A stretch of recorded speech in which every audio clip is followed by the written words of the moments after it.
Hello students, welcome to our new topic Faraday's laws of electromagnetic induction.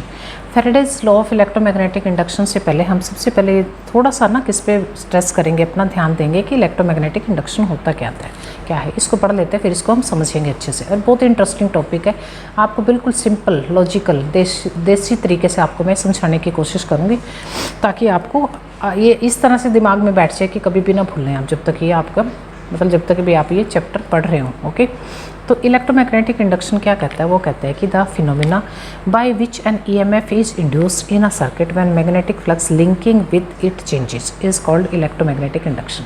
वो क्या कहता है, जब फ्लक्स लिंकिंग है ना सर्किट के साथ, अगर वो चेंज होती है तो ईएमएफ जनरेट होता है, उसी फिनोमिना को हम बोलते हैं इलेक्ट्रोमैग्नेटिक इंडक्शन।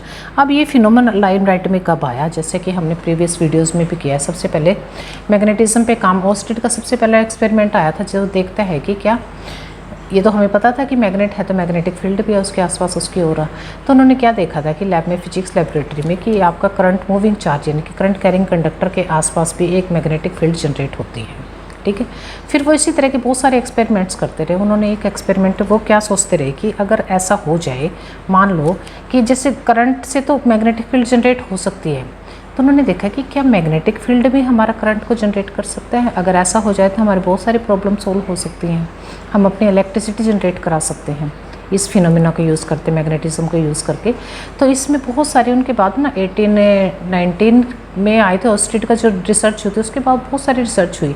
लेकिन 10-15 साल के बाद, 10 साल के बाद 1831 में माइकल फैराडेज ने ये एक एक्सपेरिमेंट किया। उससे उन्होंने क्या आइडिया लगाया, उनको ये चीज़ का हल मिला। क्या चीज़ का हल मिला? वो उन्होंने ये चीज़ प्रूव की कि एक मैग्नेटिक फ्लक्स यानी कि मैग्नेटिक जो मैग्नेटिज्म है, उससे हम इंड्यूस कर सकते हैं क्या, अपना ईएमएफ यानी कि वोल्टेज जनरेट करा सकते हैं। तो इसी फंडामेंटल को हमने उसने नाम दिया इलेक्ट्रोमैग्नेटिक इंडक्शन। ये साइंटिस्ट थे आपके माइकल फैराडे। 1831 में ये इनका जो एक्सपेरिमेंट था ना, ये पेटेंट हुआ था।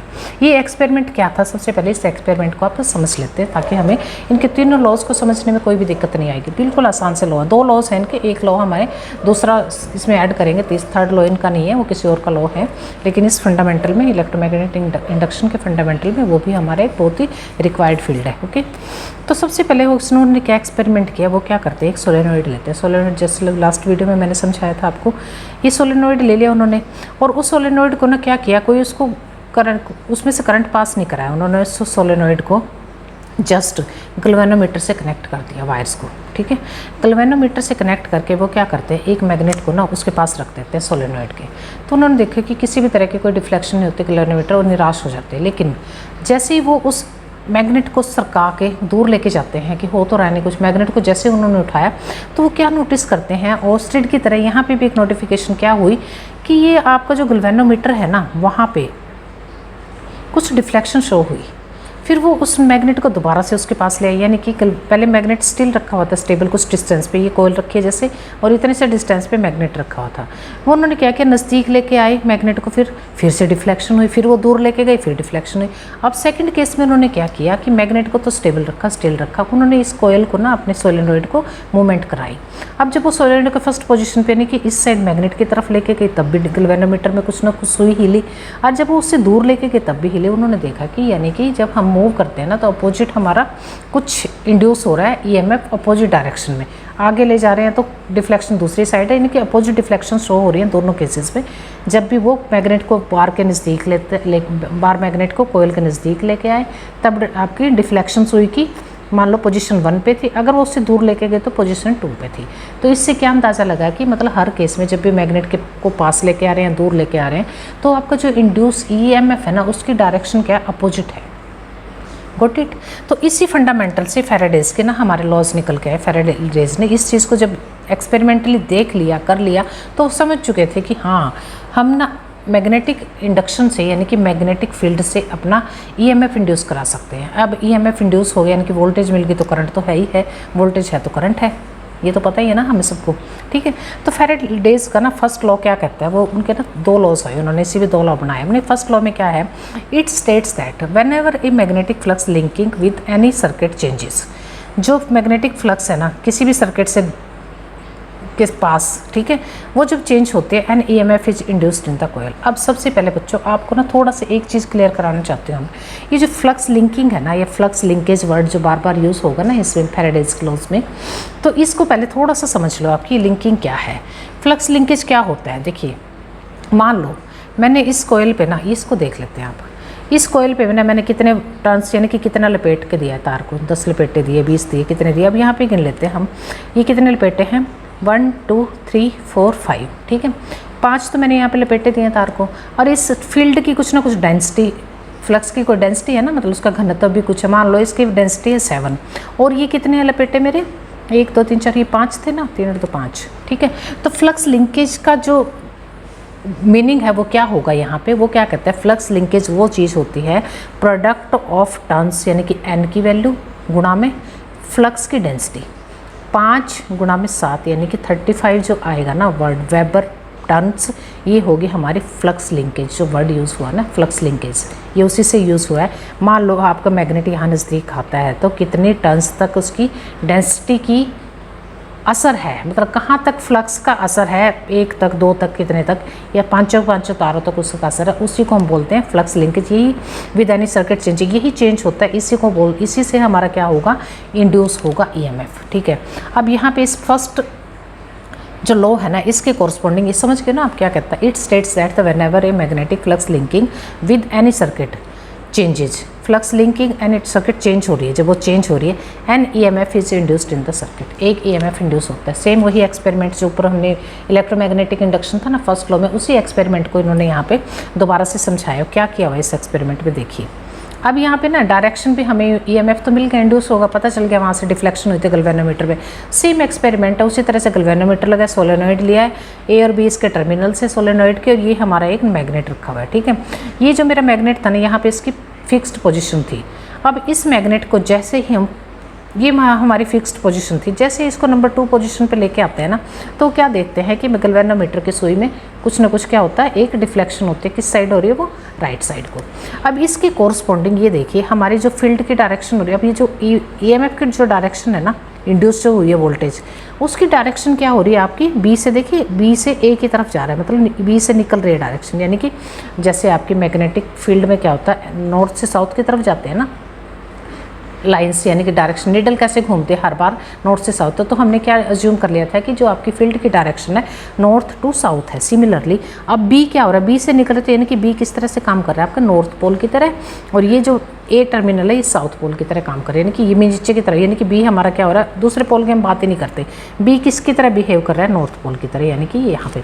दूसरे केस में देखिए, अब वो क्या करता है, आपने इस सर्किट को, उसने क्या किया, मैग्नेट को, अब फर्स्ट केस में तो नज़दीक लेके आया था मैग्नेट को कोयल के, कोयल स्टेबल है, मैग्नेट मूव करा रहा है वो, ठीक है, दोनों में से किसी एक को मूवमेंट कराएंगे तो हमारी EMF जनरेट होगा या EMF इंड्यूस होगा ही होगा।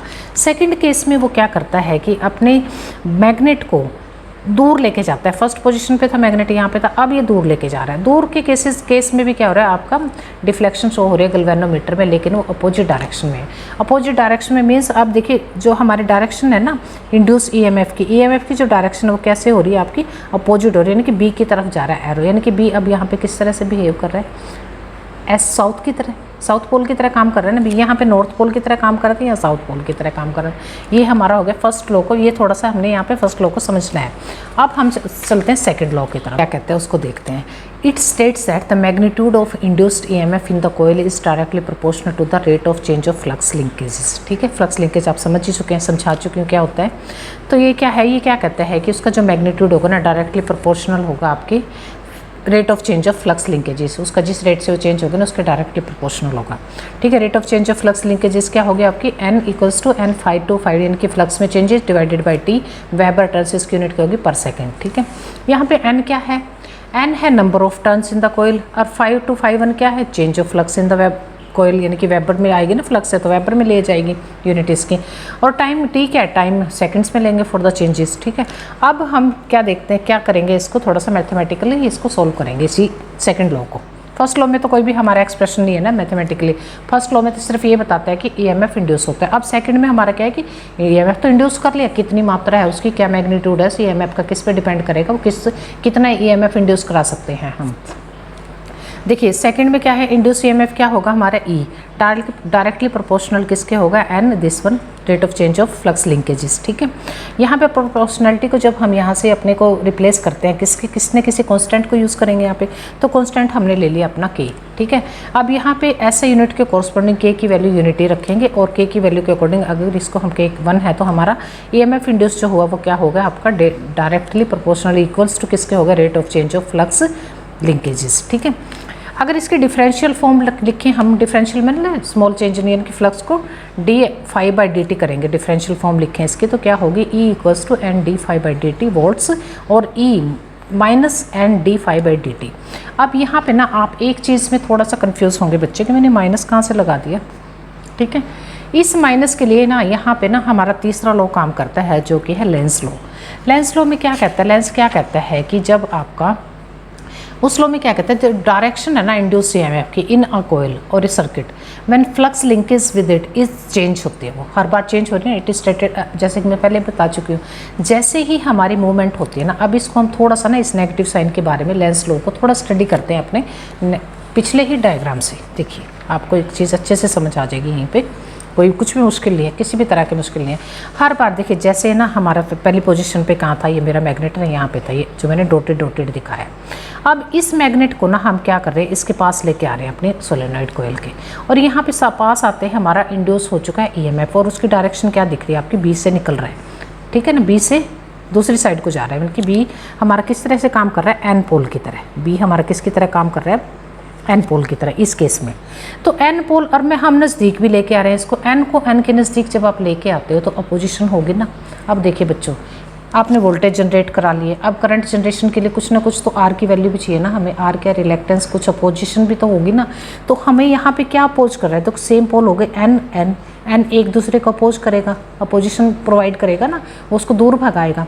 वो जो रुकावट है वो हमारा किसका काम करेगी, यहाँ पे रिलेक्टेंस का काम करता है, और इसी रुकावट के कोरस्पॉन्डिंग हमारा क्या हो रहा है, हमने नेगेटिव लिया, दूसरी अपना साइन जो हमारा नेगेटिव है ना, लेंस लॉ क्या कहता है, जो फ्लक्स लिंकेज है ना वो अपोज करती है, अपोज करिए, समझ गए ना, एन एन को यहाँ पे रिप्ले। अब दूसरे केस में देखिए, जब हम इस मैग्नेट को ना अब यहाँ तो पास लेके आ रहे थे, अब हम क्या पहली पोजीशन से इसको सेकंड पोजीशन की तरफ लेके जा रहे हैं, दूर। अब जब हम इस कोयल से मैग्नेट को दूर लेके जाते हैं तो क्या होता है कि हमारी फ्लक्स की जो इंड्यूस था ना ईएमएफ, उसकी डायरेक्शन चेंज हो गई थी, किसकी तरफ हो गई थी, बी की तरफ। अब बी यहाँ पे क्या हो रहा है, साउथ की तरह काम कर रहा है, साउथ पोल की तरह, मतलब लाइंस की डायरेक्शन क्या होती है, नॉर्थ टू साउथ। अब ये साउथ है, अब हम दूर ले जा रहे हैं एन पोल को इससे, तो साउथ क्या करेगा, उसको अपनी तरफ खींचेगा और हम पीछे जा रहे हैं।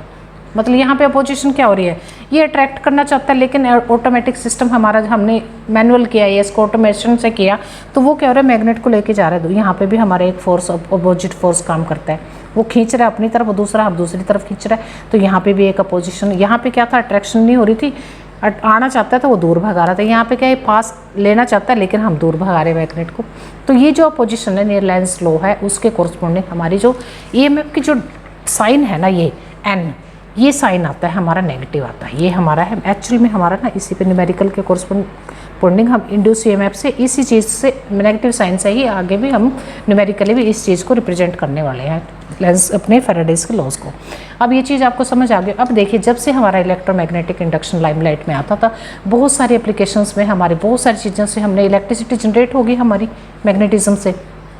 जैसे कि आपका माइक्रोफोन है, माइक्रोफोन का सीधा सीधा फंडा क्या है कि इलेक्ट्रोमैग्नेटिज्म पे काम करता है, आपका ईएमआई पे काम करता है, आपका टेलीफोन सेट है, माइक्रोफोन्स है, जनरेटर्स हैं, मोटर्स हैं, ये सारे के सारे एप्लीकेशन, सारे के सारे फंडा, इनके जो फंडा है ना वो किस पे बेस्ड है, आपके इलेक्ट्रोमैग्नेटिक इंडक्शन में। छोटा सा डायग्राम, छोटा सा आपको प्रैक्टिकल अगर मैं माइक्रोफोन के एग्जांपल से समझा सकती हूँ ना, तो उसको कैसे समझेंगे, आपकी एक डायफ्राम लगा होता है माइक्रोफोन पे, और एक आपका परमानेंट मैग्नेट। स्पीकर का तो आपने देख ही रखा, माइक्रोफोन नहीं आपने तोड़ खोल खाल के देखे होंगे कभी, तो स्पीकर से अंदाज़ा लगा लो, तो वहाँ पे क्या करते हैं, हमारे जो साउंड एनर्जी होते हैं ना, उसी को इलेक्ट्रिकल में चेंज करते हैं, वहाँ पे ये फंडा काम करता है। परमानेंट एक मैग्नेट लगा हुआ है, और जो हमारी वाइब्रेशंस हो रही है ना वॉइस की, वो डायफ्राम को क्या कर रही है, हिला रही है। मतलब हमारे मकसद क्या है, तो आप कोयल को हिला लो, मूवमेंट करा लो, या मैग्नेट को मूवमेंट करा लो। दोनों को मूवमेंट नहीं करानी, ना दोनों को स्टिल रखेंगे तब भी कुछ नहीं होना, दोनों को मूवमेंट में रखेंगे तब भी कुछ नहीं होना। एक को स्टिल रख लो, एक को मूव करा लो, किसी को भी करा लो।